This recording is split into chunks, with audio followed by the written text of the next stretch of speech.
Hey VGA crew, Mike and Mari here with the question of the week, coming at you deep within the bowels of the New York City public school system.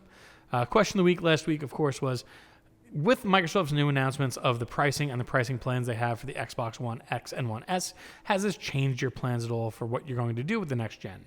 For me, it hasn't changed my plans really much because I was planning on getting the One X at launch anyway, and really, payment plans like this is something I've been doing with Microsoft since about 2 years ago. They've been offering this without advertising it as such for quite some time through their retail stores. About 2 years ago, I went in, actually 3 years ago probably at this point, went in and got myself an Xbox One X to upgrade from my launch Xbox One, and instead of plunking down a handful of money, I went ahead and I did a payment plan. They were doing it through Dell Financial, but it was a 24-month, no interest minimum payment thing, where as long as I paid $20 a month, I basically paid off the machine without paying any extra and actually saving a little bit of money.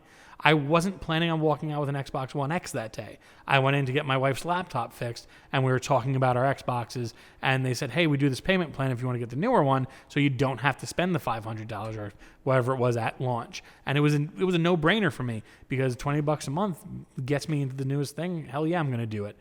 As long as you're responsible enough to get that minimum payment in, it is an absolute no-brainer. And honestly, if Microsoft has shown us anything, is that they kind of set the tone for a lot of the services that video games do.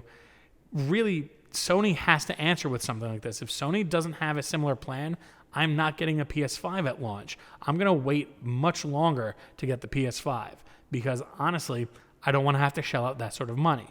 But on the other hand, if I can spend $30 a month to get my Xbox One with my Game Pass and everything, and also then pay a similar amount per month to get my PS5 and say PS Now with it for like $60 all in for both consoles each month, that's a win-win for me. And that's a win for the console manufacturers. I really do think that PlayStation needs to get behind this and have a payment plan like that.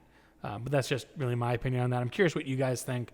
Thank you for listening to me again this Guys Week. I look forward to being with you again next week.